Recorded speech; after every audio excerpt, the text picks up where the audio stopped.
Alongside Chris Johnston and Pierre LeBrun, often on these media days, players are a little bit reflective. It's a big picture day for them, and Leon Draisaitl certainly was today. How far his game has come, along with Connor McDavid, in getting their team to a Stanley Cup final. Chris, this is where the hockey world expects Connor McDavid and Leon Draisaitl to be. This dynamic duo that has been so dominant, and they finally propelled their team to a Stanley Cup final. And it's hard, you're right, not to look back and say, after last season, the loss to Vegas, another team that went on to win the Cup after Edmonton was knocked out by them, and they made this a Cup or bust kind of year. They understood that time was running short, perhaps. We might all expect them to be here, but just because we expect it doesn't mean it's guaranteed to happen, and they've gone about setting out and doing it. And you know, I think that's what makes a day like this so special. You're seeing McDavid there with just a throng around him. Oh, yeah. He was saying he can't wait for the madness to end. I'm sure he'd rather just get on the ice behind us and play game one than deal with that. But, you know, in Draisaitl, I really feel like it's a full circle moment for a lot of these Oilers that have been at this for so many years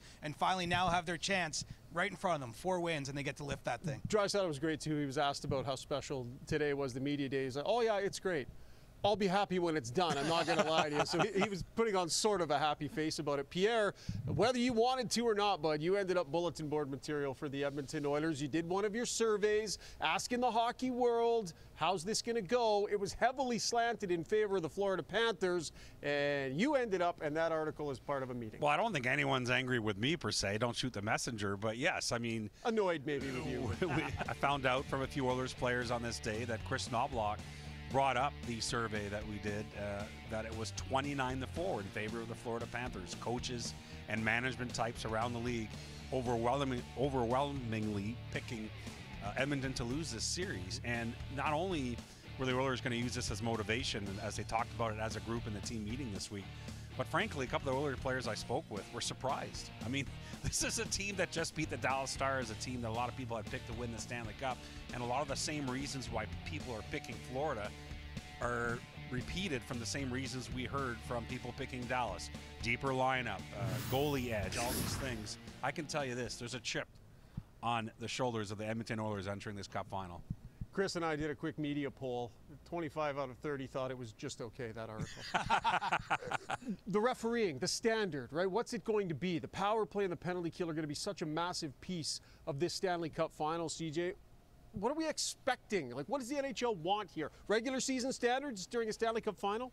They don't exist. I mean, that's a myth that gets brought up, it seems, inevitably this time of year. But let's face it, I don't think any of us want to see 14 or 15 power plays in a game. I mean, they want the players to decide it. I know there's the counter argument, well, if you're letting players do things they shouldn't be allowed to do, well, then you're making a decision in another sense. But I don't think anything's going to change. I think it's going to be, you know, probably a couple a game on average each way. And, you know, that may or may not favor one team or the other. Obviously, Edmonton's power play is so lethal.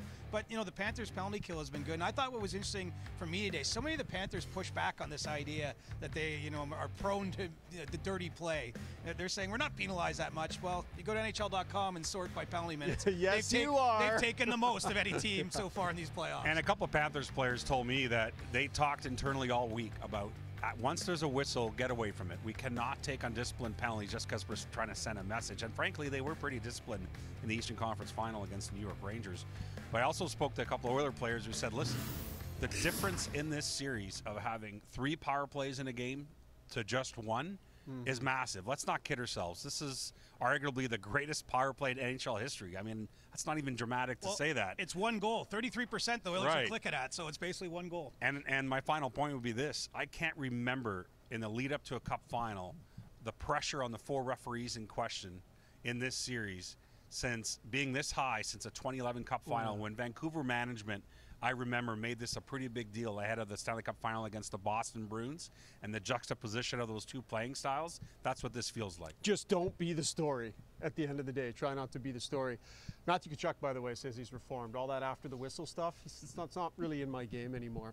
There was lots going on the ice today as well, and a bit of a nervous moment for number 97. Off the rush, takes a tumble in behind his own net. Looked like he maybe banged the knee a little bit. We were wondering, is he going to be okay? Then 60 seconds later, he ripped down the ice and did this. Top shelf. 97 looks ready to take center stage on the game's biggest stage.